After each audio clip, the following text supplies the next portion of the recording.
Hello, and this is Tinker and Create bringing you our third class of our digital game design class.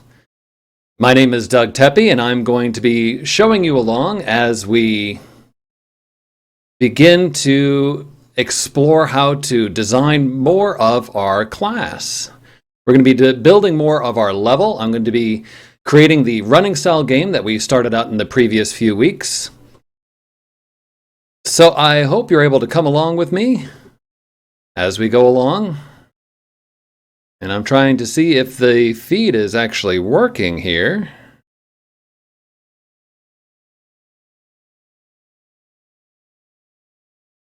And I'm getting reports that people can see me, so good enough, even though it seems like I'm getting error messages here. I'm just going to keep on going, and hopefully you guys can see what we're working on here today. So, what I would like to show you all then is what we are working on today. We are going to start out here by opening up Unreal Engine and looking at Unreal Engine here. Okay, so hopefully you guys can see this, even though my feed is still not reflecting back at me. What you will hopefully see here is how it says we can select or create a new project. The project that I've been working on this past week is the one that I called My Project. So we'll go ahead and click on that to open it up. And we got a fun little echoing effect going on here. But it looks like it's working, so I'm just going to minimize that for now. Now, as I mentioned in the class in between this week, you can also open your project by going to your Unreal Projects folder and clicking on the name of your project, going into that folder and double-clicking on it to open it. Just be careful when you do this, though. Unreal does not check to see if you've already opened it before. You can end up opening it several times if you keep on clicking on this, and that could cause your computer to crash. So do be careful about that if you happen to be looking in there. So let's see if I can get my feed working. When we are busy looking at this here, we want to, first thing we're going to see right here is that we are in the third person template view. And of course, this is not what we were working on last week. So we're going to look down here into the content section below. And in the content section below, we have level 1 and level 2 that I've been working on so far. So we're going to just jump straight to level 1 by double-clicking on it. And you will see the runway that I created. So far, there's not very much to this game. Our runner here is able to run across it, no problem. And of course, can fall off of it, thus ending the game. There's no way for the game to actually end yet, though, because, well, I haven't actually set up a game over event, so instead he'll just keep on falling this whole time. And one, of course, silly thing to notice here is that you're going to notice that the runner continues to do this weird jerking motion as he falls. The reason is because, of course, he's free. And because he's a free asset that came with Unreal Engine, he has very limited animations that come along with him. And so his animation normally is supposed to have a landing animation where he lands onto something. Because, of course, he's not landing here, he's constantly just repeating the motion of landing again and again and again. So that's why this happens. If we actually had a professional animator working for us, we could maybe include a flying animation, which would be pretty cool. But this isn't a flying game. This is a running game. So I'm going to press play again to bring us back up to the stop. And I'm going to press the escape key to exit out of the gameplay mode. Now we can also take a look here at the escape key, and I'm going to just give you a demonstration here. The escape key is in the upper right, the upper left-hand corner of most keyboards, even on Mac keyboards. So you can just look up there whenever you need to press the escape key, and that will appear. That will get you out of your playing mode. A common question I often get from people is that they wonder where their mouse went when they start playing the game. The reason is, of course, you're actually in the game when you do that. So you got to just make sure you press escape if you just don't know where your mouse is. Now we brought the mouse back out and we can start editing again. So I'm going to start seeing if I can do a little bit more with my platform here. First things first, let's see here. I think what I'm going to do then is I'm going to copy my platform. I want to create more of a wall to go along the side of this so I can have more effects with shading from how the sunlight is shining on it. So I'm going to click on the floor here. Then I am going to click on the Alt button, which is right next to the space bar, and drag it off using one of the arrows. So the Alt button is a quick way to make copies as you're going along of whatever object you're currently working on. You can press Alt and rotate off of it as well, and it will create a brand new rotated copy. And you can also see over here in the World Outliner that we have the Box Brush and Box Brush 2. So Box Brush 2 is now what I'm going to use for my wall. Now I'm going to click the E key, which is the hotkey for the rotation, grab onto the red wheel and rotate it 90 degrees. Now that I have this rotated 90 degrees, I can drag it back till it's right up against my first floor here. And we'll just try and make sure it's pushing up right against it so there's no gap in there. Looks pretty close.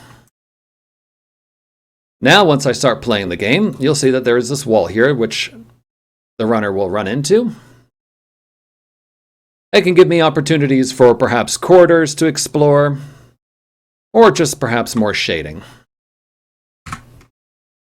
I want this to be a higher wall though, so I'm actually going to click on it one more time, grab the blue arrow, drag it up. And so it's a nice tall wall here. So it's like a city street or something that my runner is running down.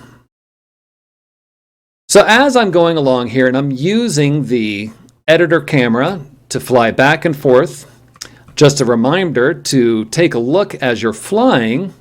You click the right mouse button to look around with the editor camera, and then the WASD keys to fly back and forth.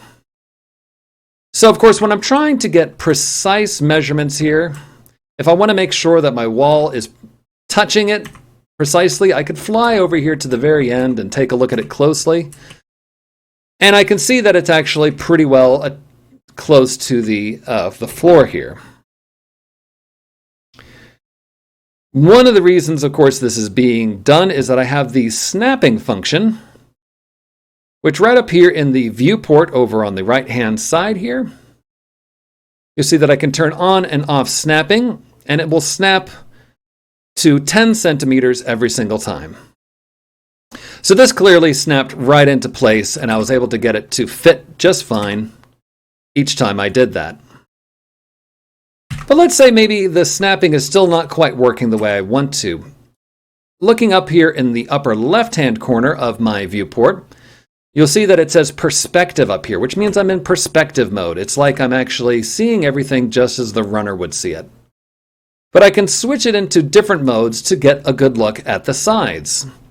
For example, there is the top mode, or the left mode, or the front mode. Now in this case, the front mode is probably the most handy one that I can use in this case. It's in wireframe, so I see a grid behind everything. But I still see the basic objects here that I'm working with. There is my floor here, and the wall here. And because I'm looking at straight on, I don't see the red arrows now. I'm only just seeing the green and blue arrows as I look at these objects. This gives me a chance to get very precise with how I position my objects. So at this point, now that I'm looking at it from the front view, and I see my wall here and my floor, I'm going to click on the wall, which in my case is Box Brush 2. I'm going to click the Alt button and hold it down again, and drag off my wall. So now I have an identical wall on the opposite side. What you should see now then is your two walls on each side. And because I was able to copy this, when I click play, now you will see that there are two walls on both sides of my runner, locking the runner in and providing a nice corridor for him to run down.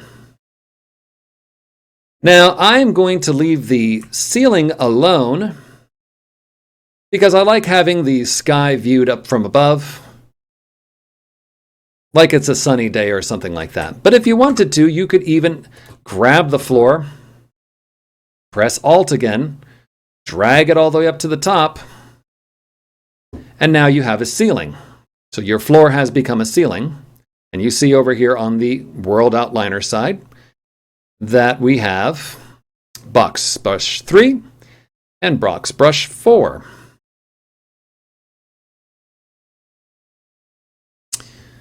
With Box Brush 3 and Box Brush 4, those are now the other wall that I created and the ceiling. So now I have a ceiling and a floor. And so perhaps this could be your own style of game where you wanted to actually have a totally enclosed corridor.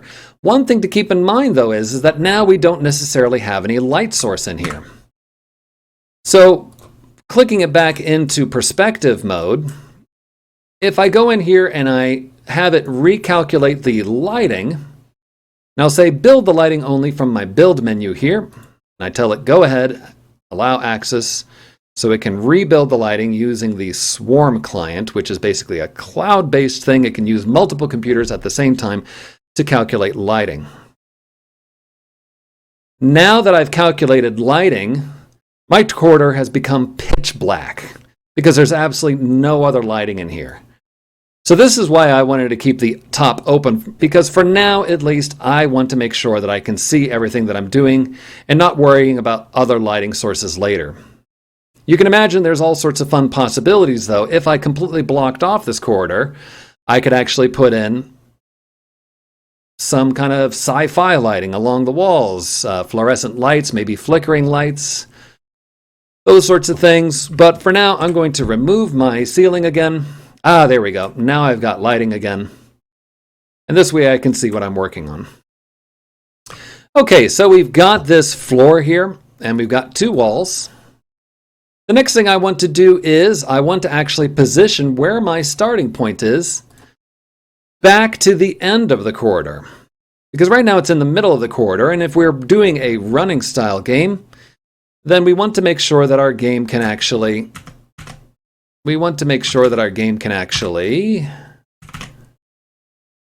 work properly. And it looks like my monitor's not actually showing up now, so if anyone's seeing this can just send me a quick text to make sure that you're able to see me, that would be great, so I know that my live feed is working. And I'm going to continue on assuming that you guys can still see me fine. So, what I want to do is I want to move my starting point to the end of the corridor. Again, this is a handy situation where we can use the left view. With the left view here, again, we're looking at everything in a wireframe. We see the grid behind everything, but if I use the mouse scroll wheel to scroll it back,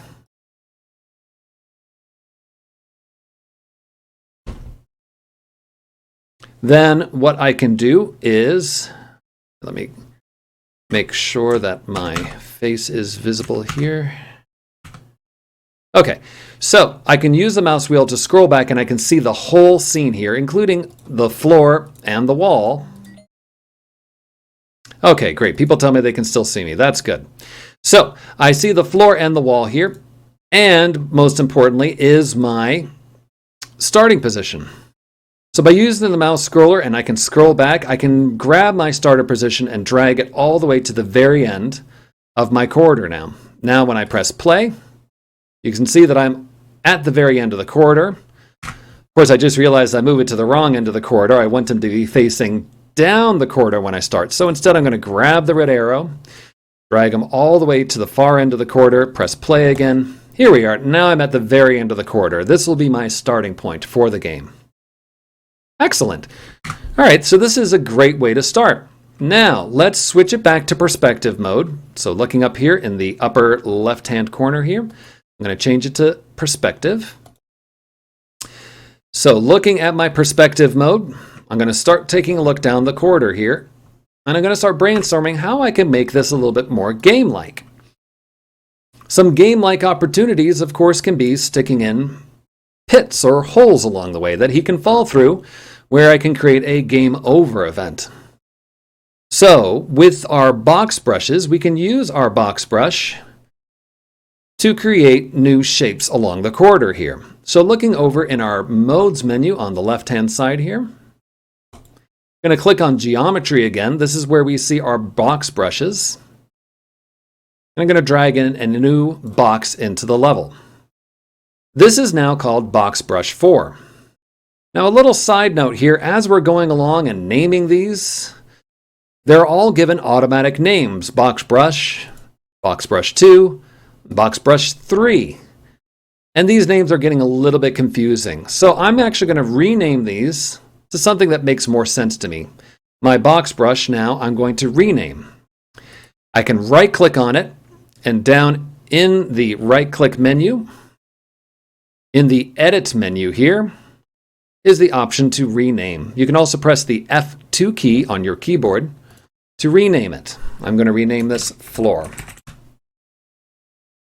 And I'll do the same thing with Box Brush 2. I'm going to rename it by pressing F2. And I'm going to call this Wall.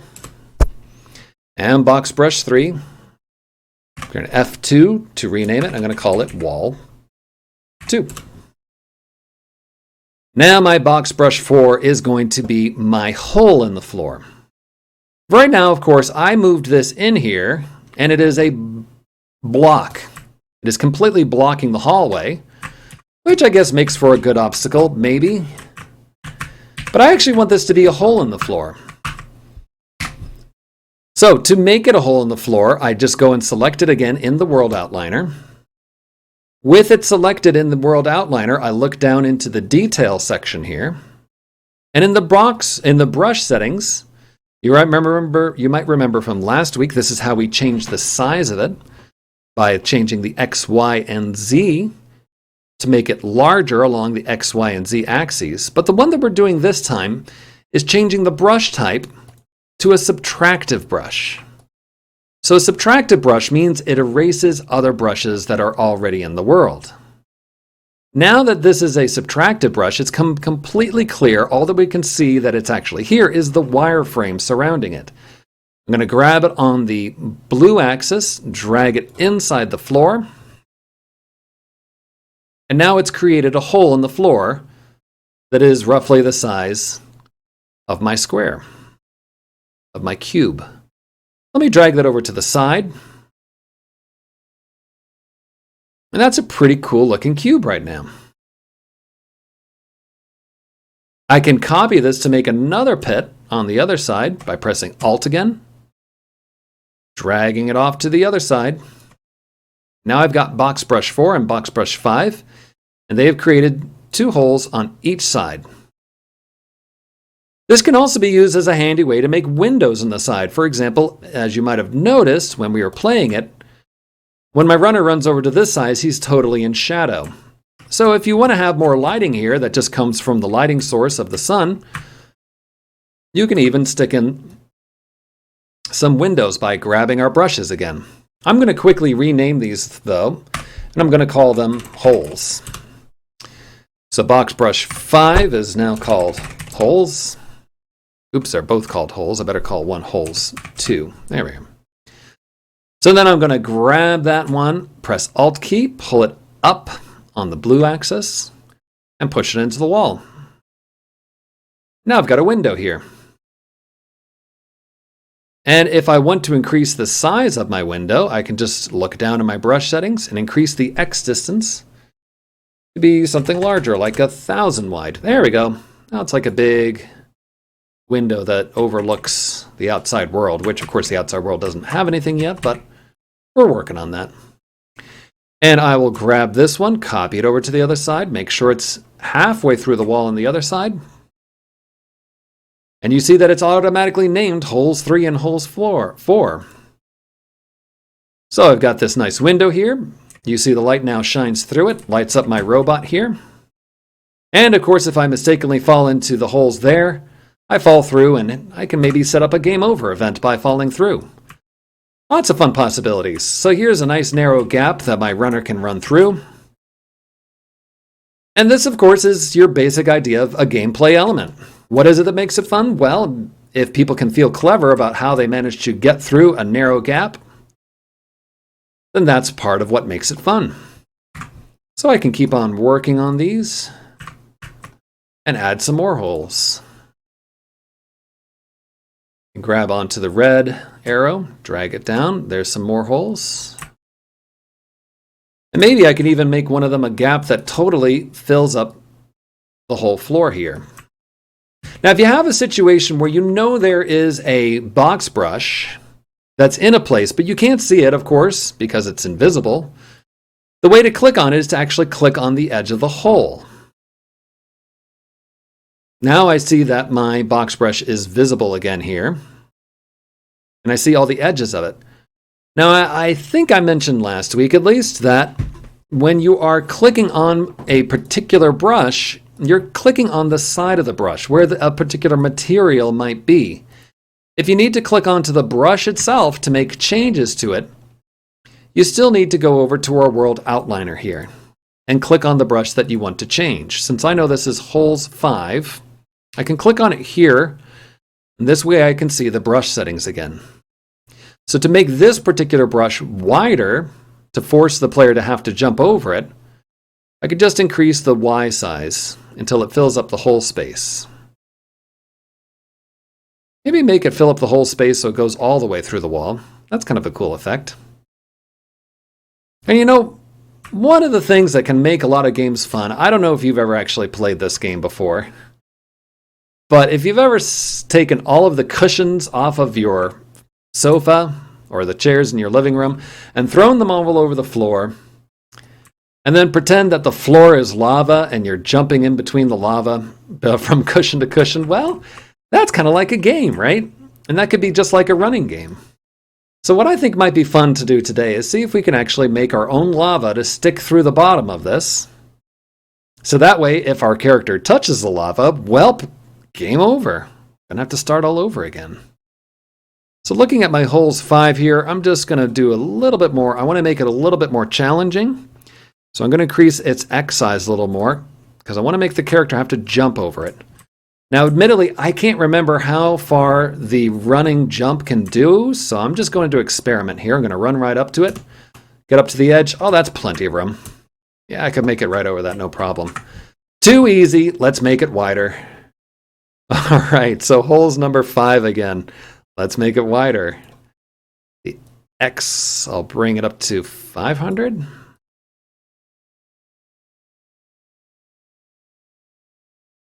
All right, so running down the corridor, let's experiment again. Jump over this.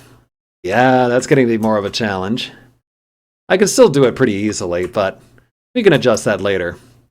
So this, of course, is why game designers use the box brushes as they're working with it. The box brushes allow you to quickly change your shapes. Oh my goodness, I just failed at my own game. Okay, escape button, let's press the play button again. Here we are, back to the beginning. So yes, game designers will use the box brushes so they can quickly come up with their gameplay ideas without having to worry too much about the actual artwork. We add the artwork in later, but for the time being at least, we want to make sure that we can actually come up with gameplay elements that makes it fun. And then we'll worry about actually making it pretty later. Of course, I have to admit, right now I'm a little bit bored with just this plain checkered wall. So I want to show you guys how we can add in some other materials to make it a little bit more interesting. To change materials of a particular object, we do that by importing materials that have been designed already by some kind of an artist. Now, the good news is that Unreal has already given us a lot of materials for free. A lot of materials and textures that are just part of our starter content. So looking down in our content browser here, making sure that you're actually in the main content folder, which is the content button right up on top here, you should see a starter content folder right here. If you do not see the starter content folder, that means that you created your project without selecting starter content at the beginning. And then it's a little bit tricky at this point to start without that. You can either restart your project by telling it to get the starter content, or you can even go into your project folder. And you will see that in your project folder, there is a folder called Content. You can actually copy this from one of your other projects if you need to bring your starter content over. Hopefully you actually see your starter content folder here in the content browser, so we're going to double click on that. In here you will see a whole lot of cool different things that we can use, and I hope I can use all of them as I teach you guys over the next few weeks. The one I want to use today though is the one called Materials. So we double click on that, and it comes up with a handy list here of all the different materials that are available. So let's say there's the cobblestones. So a cobblestone path, if you're designing a game like a fantasy style game and you want to have a cobblestone path that goes through your medieval town, that's a pretty cool effect. Of course, since I'm using the Unreal Robot here, I want to have it a little bit more sci-fi looking. So concrete usually works pretty well for that. There's a couple of different concrete that we can use. There's concrete with grime on it. I think that's kind of handy for a floor.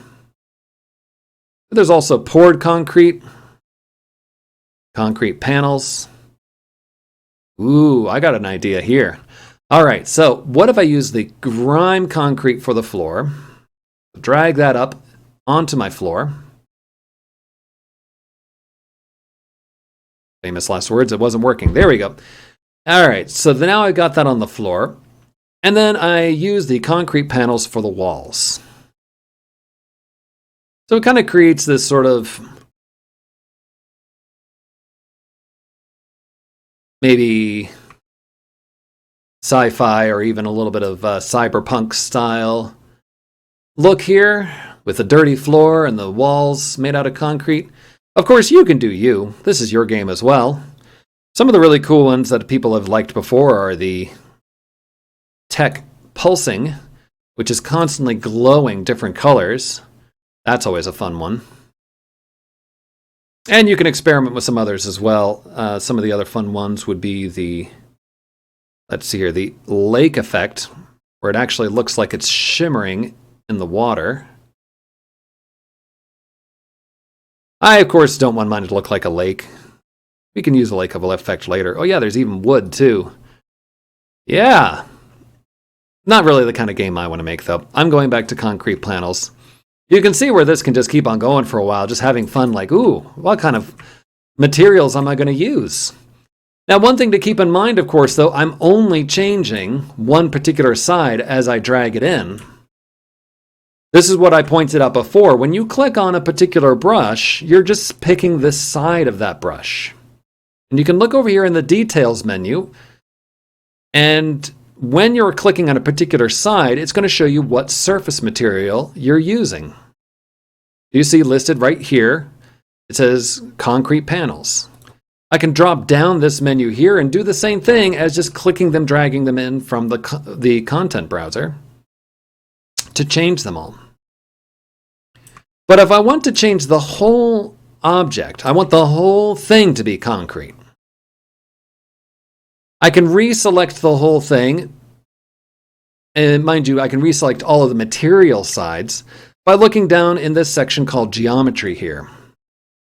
And dropping down the Select menu, right up at the top, you can see that you can say Select Matching Brush. So in this case, the matching brush would be my wall 2. By selecting Matching Brush, now the whole thing is selected. And at this point, I can actually grab my concrete tiles.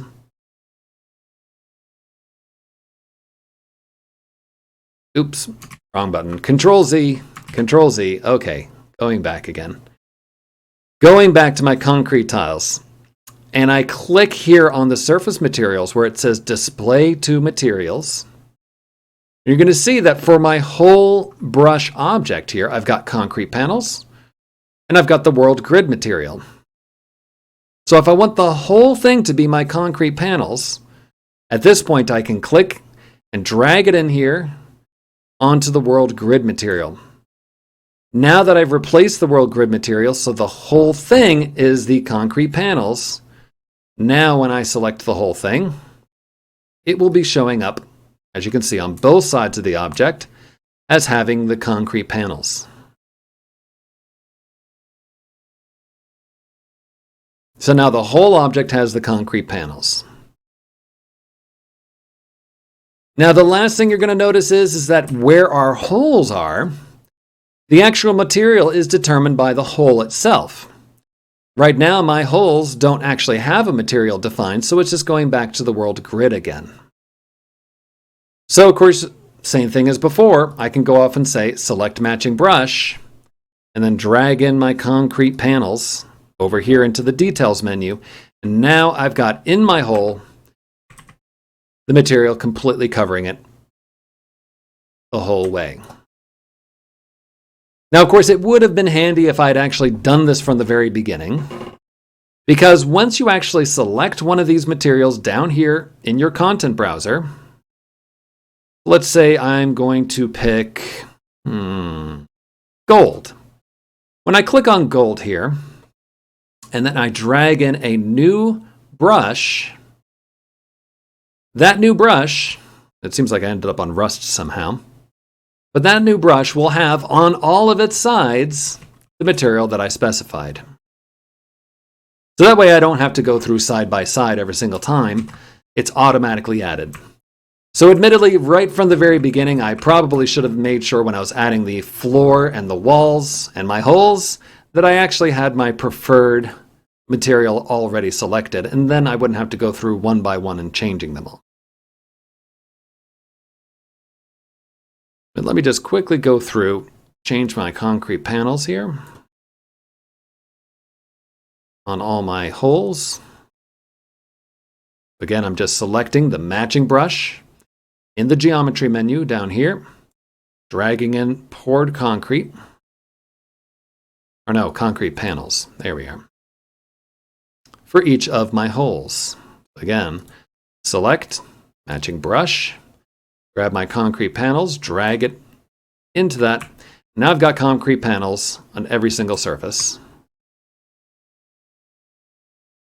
So it gives it a pretty realistic look. And great, everything's looking great. Thanks guys for letting me know. All right, so now we've got our materials in here. We got a nice big gap for me to jump over. I could make this gap a bit wider, but one thing to always keep in mind, you want to make sure that people feel good about what they do. If you make it so incredibly difficult that they have to have the most precise jump, then you leave people frustrated. And this is our first level. In first levels of games, you usually want to treat it sort of like a tutorial. You're showing people how to start playing your game.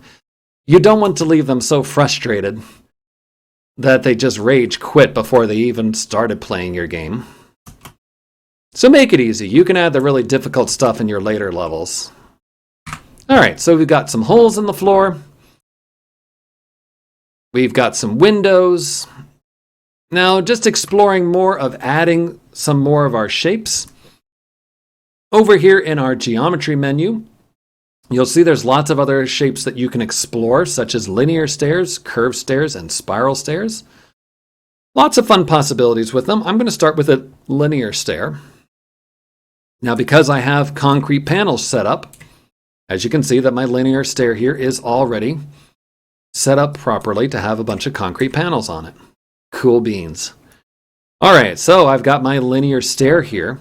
Now, it's the same thing as with the floor and the walls before. I can change how this brush appears once I first create it by looking down in my details menu.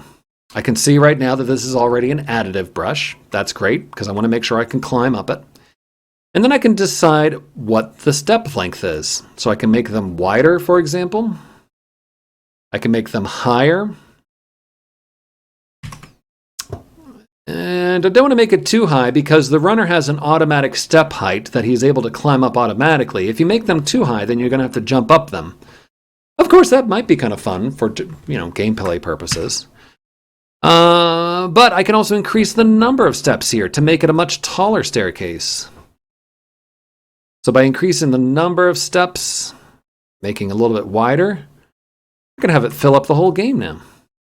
This could be one of those cool gameplay elements you have where you present the player with a choice. They can either run up the stairs or they can continue on straight. Which one's going to lead to where they want to go? I don't know. Maybe one just has a trap at the end.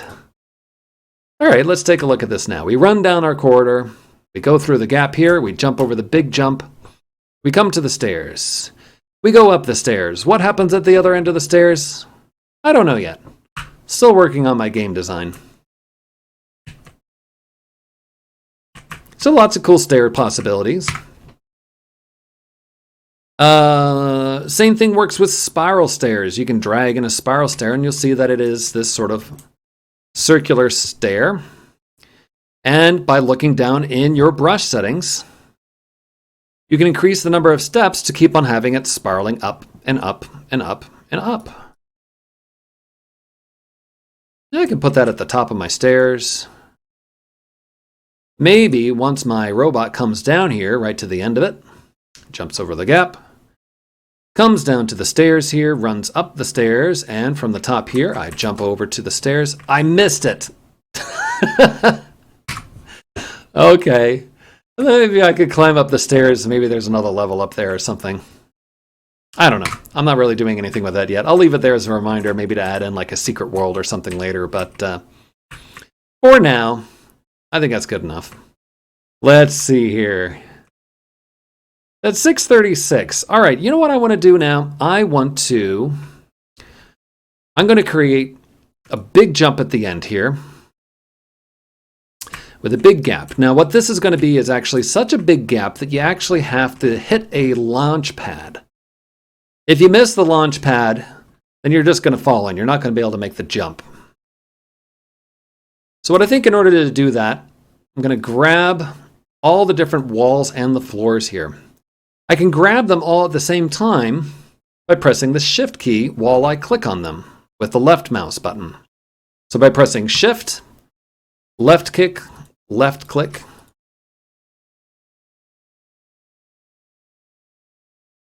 Famous last words, that doesn't actually seem to work.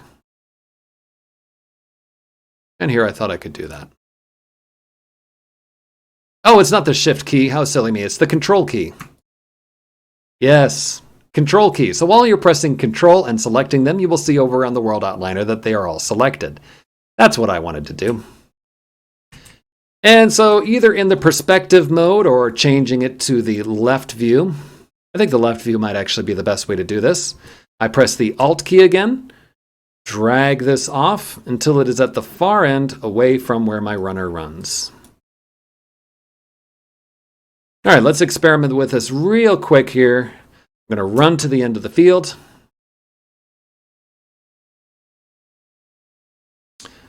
You can see the gap up ahead here. I'm going to come up to the gap. Now what my hope is that once I get to the gap, no matter how good I jump, it's just not, yeah, I can't make it. Excellent. That's exactly what I want. So then what we're going to do is we're going to stick in a launch pad there. So you have to hit the launch pad so you can actually get launched over to the other side. If you miss your target, then, well, you're probably going to fall into the lava below or some other horrible game over event. Great. Now for my launch pad, let's see here. How am I going to display my launch pad?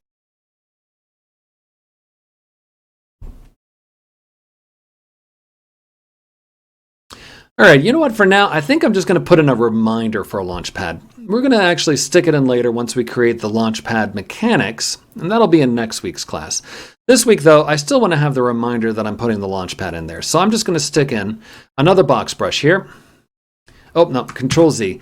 I don't want it to look like concrete. For gameplay purposes, whenever you put in something that has an obvious function in the game, you want to make it something bright. You want to make it stand out a lot. I don't like any of these materials. So you know what we're going to do? We're going to make a new material. To make a new material, let's go back to the content in our content browser here at the bottom. And I'm going to create a new material by clicking on Add New, the big green button on the left side of the content browser. You're going to see it gives you a whole menu of different choices. The choice I want is the green choice in the middle here that says Create Basic Asset, and I want to create a new material. I click on that, and it's asking me what kind of material I want to make. This material is going to be my favorite color. You can use your own favorite color, but my favorite color is red. Now, of course, from a gameplay perspective, when you are trying to get someone's attention, the brighter the color, the more it stands out from the rest of the world, the better. So I think red is going to stand out quite nicely and catch people's attention. I seem to recall, too, there was the running parkour game that was called Mirror's Edge, where they did something similar. As the character ran along through the parkour map, they could always see where they had to go next by things that were colored red throughout the world. So I think that's going to be a similar gameplay element that we can use here. So I've created my new red material here, and you see it appearing in our content section here. I've called it red. Now we need to edit it. So we're going to double click on it, and it's going to bring up my material editor here. With the material editor here, I can see that currently over in my viewport, it's showing what my material looks like. Right now my material is black. So to change it red, I want to use the base color node right off the top here. So I click on the base color node here, and I drag off a string. You can think of this as like plugging in jacks for your headphones or something like that. Each one of these is just like a different code, a different cord that I can plug in to do different things. So I'm going to let go of the left click button, and it's going to ask me what I want to do. There's a lot of things in a lot of different menus. The one in particular that I'm looking for is a constant. So we can either do a search for constant by typing in constant, that's C-O-N-S-T-A-N-T, or you'll even see the constants menu there. The one in particular that I want is the constant 3 vector. So when it's referring to 3 vectors, it's referring to the 3 different colors that are used in computers to program colors. Those colors are red, green, and blue. When I double click on this big black box here, it brings up a color wheel. So now that I can actually pick my color based off of either red, green, or blue, or any color in between. So I'm going to pick red. I'm going to make sure that the second bar here to the to the right of my color wheel is dragged all the way up to the top. That's the brightness. It's down at the bottom and the brightness is at 0, which means it's black. So I drag this all the way up to the top to make it bright red. And you will see over here that it says the old color was black, the new color is red. Excellent. That's exactly what I want. I can even change the numbers down here in the red, blue, and green in the advanced section, so I can see that there is a smidge of green in here, which is giving it slightly an orangish color. That's good enough. I'll just say OK. All right, now what you might notice on your computer once you click OK is that it takes a little moment for it to recalculate the color. Your preview over here on the left side might turn into a grid while the computer is calculating how that appears depending on how the light shines on it. My computer took maybe, I don't know, it was 2 or 3 seconds to actually calculate that. Now for the little laptops I use for my classes, sometimes it can take upwards of 5 seconds to 10 seconds to calculate that. As soon as it's done calculating, though, you should see your nice shiny little sphere here that looks like that. I think that's great. That's probably good enough for my Launchpad, but you can also explore some of these other possibilities here, such as the metallic or roughness. So let's do roughness here. If I drag off another chord off of roughness, and in my constant section, I'd add a single constant. So they just call it constant alone. Click on constant. In this case, instead of having 3 different numbers all working together, it's just a single number. So by saying if my roughness is set to 0, and you'll see over here on the left-hand side in my details, the constant is set to 0. That means my roughness is 0, which means I have a very shiny object. Or I can change my roughness to 1, and then it is a very, very rough object or very buff object. You don't see much of anything shining off of it at all. So before I started changing roughness, you saw before that it did seem to reflect a little bit, but if I change it to 1 on my roughness scale, meaning completely rough, it's lost all of that effect. Or if I change it to 0, it makes it very shiny. And the same goes for metallic. I can actually grab the node here off of my constant and drag it into the metallic. So both the metallic and the roughness are getting 0 now. So it is not metallic, but it is very shiny. If I want to get rid of one of these nodes, I can press the Alt button, which again is right next to the spacebar, and it removes that node. I can change my metallic one to add a new constant. Change the constant to 1, and now it is a metallic but shiny red object. As soon as it's done calculating, you can see the possibilities there. Very shiny. It's reflecting the building behind it quite clearly. And as a little side note here, this building that's behind it is actually the Epic Games headquarters, which I believe is in South Carolina or North Carolina. I keep forgetting. So they use that just as a handy way so you can see whether or not reflected objects are properly reflecting or not. Anyways, I didn't actually want the metallic, so I'm going to click on the constant that's attached to my metallic, press the delete key.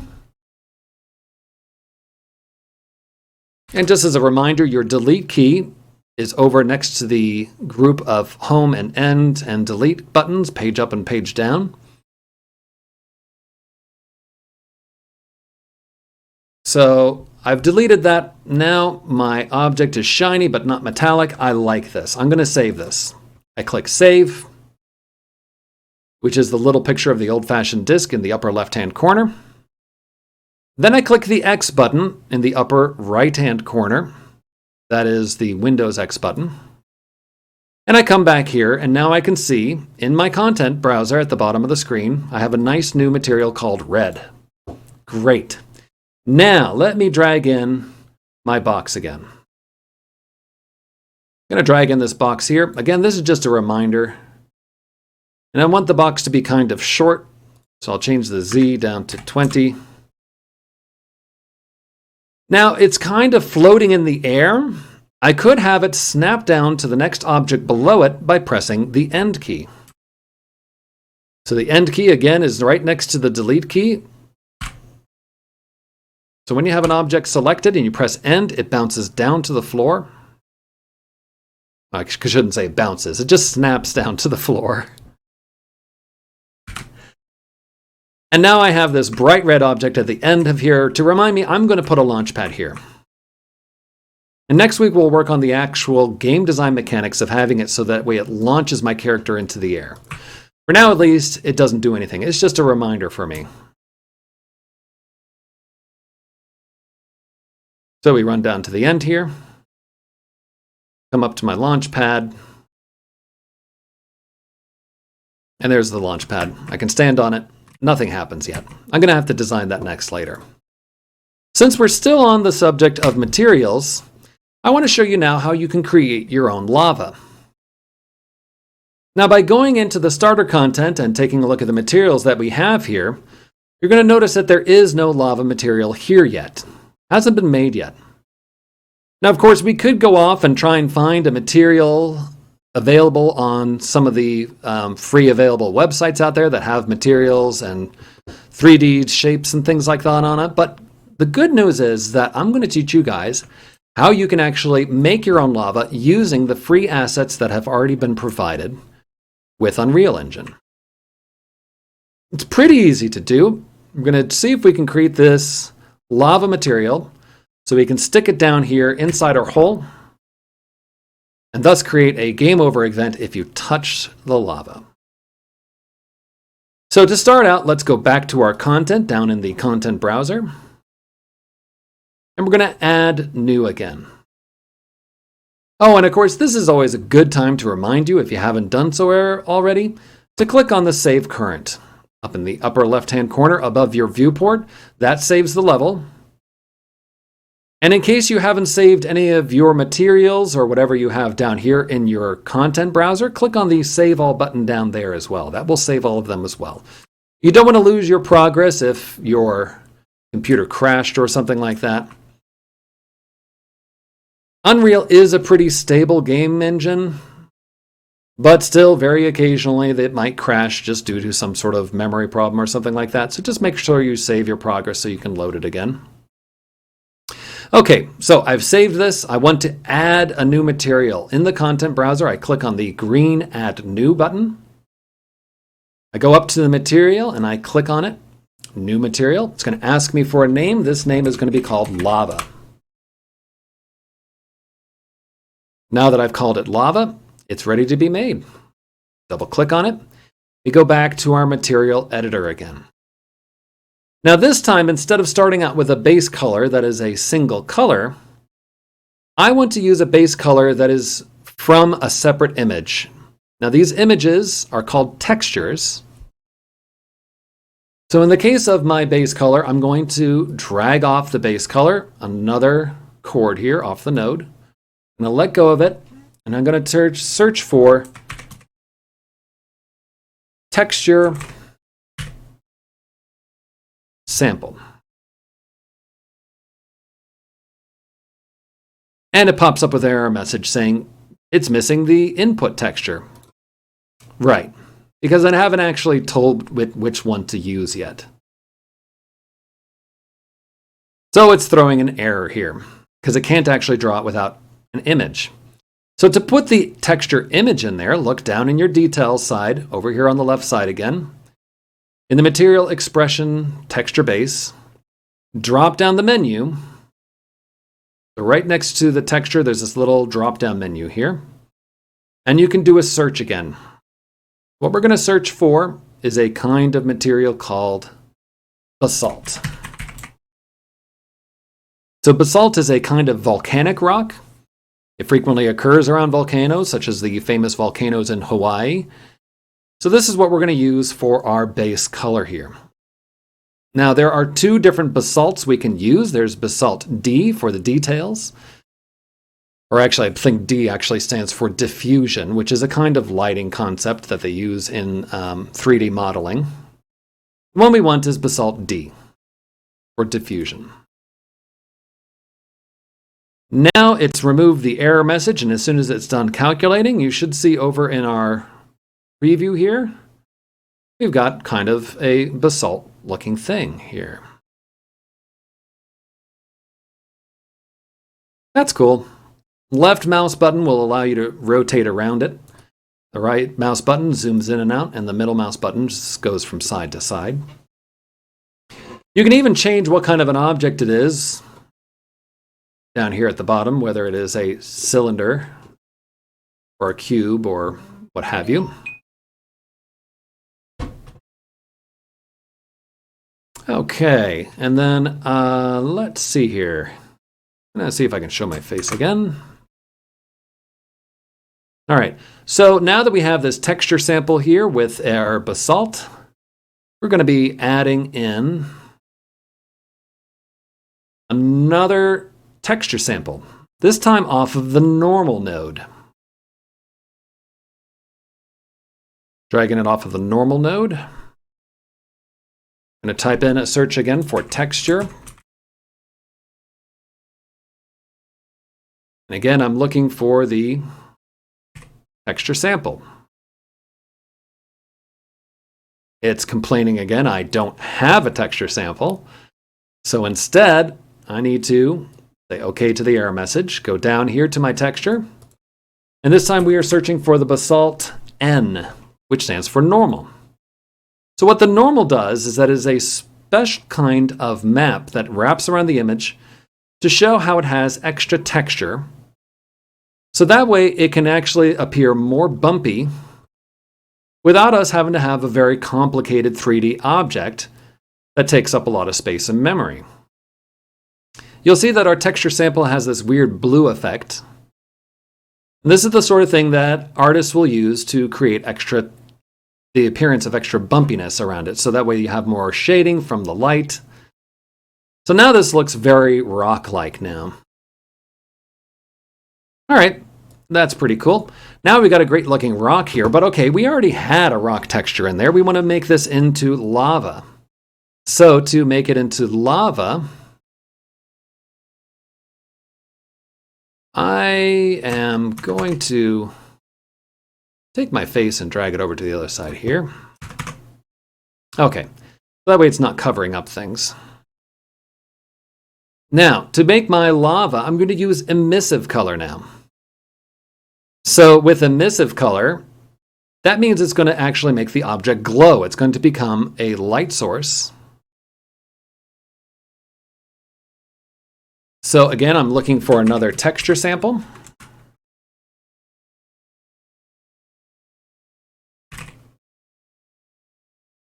This time, the texture sample I'm going to use is a fire sample. So the fire texture, again, dropping down the menu, I type in fire. The fire I want is the one that's called Fire Tiled D. And it creates a pretty realistic fire effect. And because I'm putting this into the emissive color, it's going to make the rest of everything glow now. All right, now it's starting to look a little bit more like lava.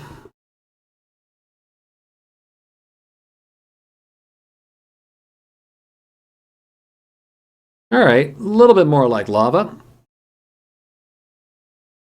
I want it to be very bright, though. I want it to be so bright that it lights up the space that my runner is running in. So even if it's dark in there, I want it to be glowing off of the walls.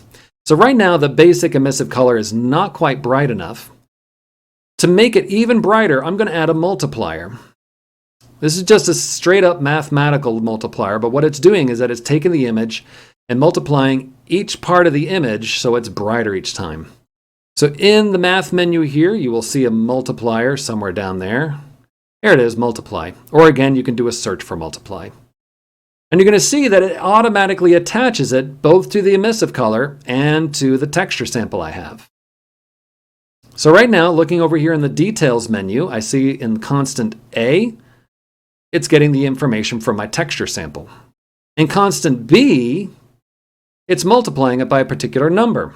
So if you remember from your math class, when you multiply something by 1, it's still the same as it always is.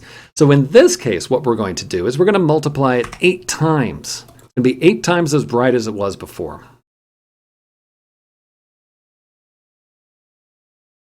Now it's really glowing. That's what we're talking about. Last thing, of course, lava is always moving, right? Lava doesn't sit still. We want it to be moving so it looks like it's really hot and dangerous. So looking here at our texture sample again, we can see that we can actually change the inputs going into it. In this case, we want to change the UVs. So the UV in this case is actually referring to how the texture is wrapped around our 3D object. A 3D object, of course, is typically defined by referring it to its X, Y, and Z directions. But if you have a particular object with something wrapped around it, we still need to refer to its directions as well. So if we're talking X, Y, and Z, then we would start out with U and V. So in the case of the U and V, we're referring to the actual texture itself. And we can change how it moves in its UV space. So I'm going to drag a node off of UV. And what I want to look for is a panner. So you might have heard in the movie business, whenever a camera pans along a scene, it means it's moving slightly along that scene as it goes along. The same thing works with our texture here.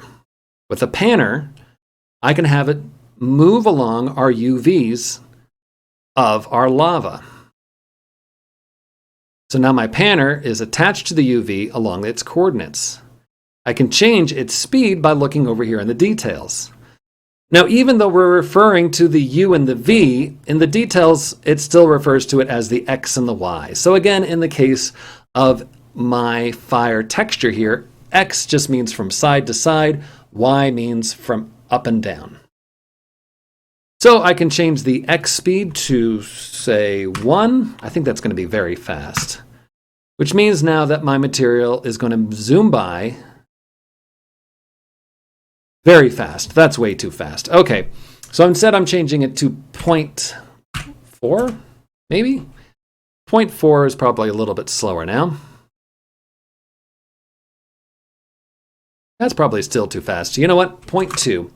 Now I can change the speed for the X to 0.2 And the speed for y can also be 0.2, which means it's going to be going along the x direction and the y direction, which means it's going to go diagonally the whole time.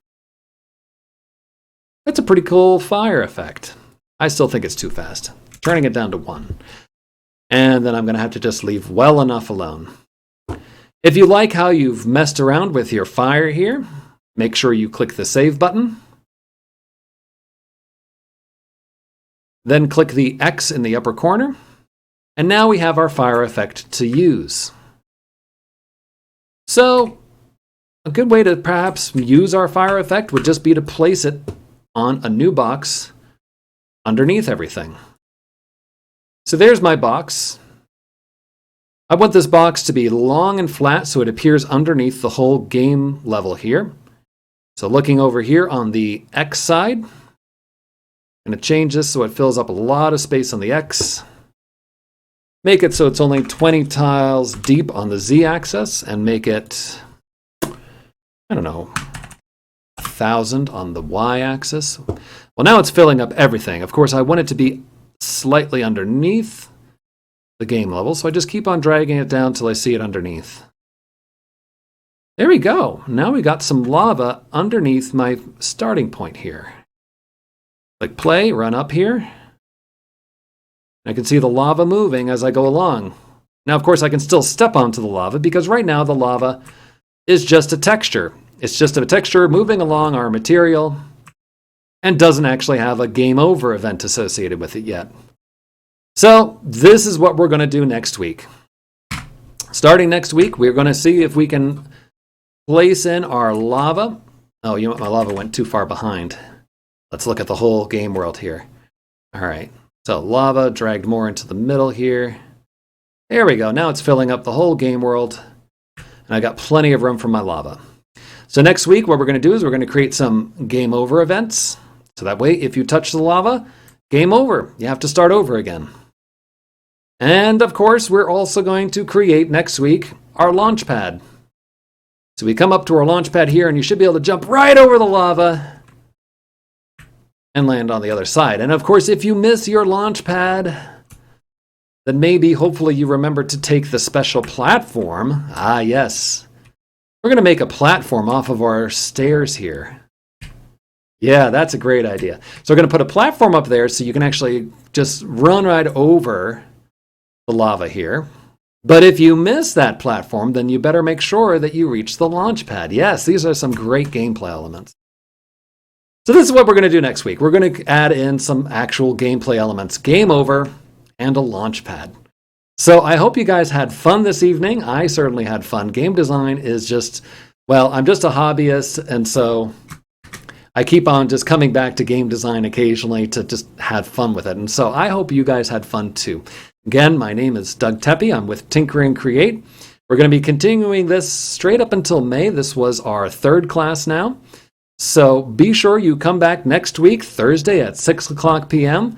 And I hope that you will join us so we can do some more fun things with our game. In the meantime, mess around with Unreal. Unreal is just a lot of fun to use. It's a great tool, and it's got a lot of great tools to make excellent games. So have fun out there, guys. I will see you next week.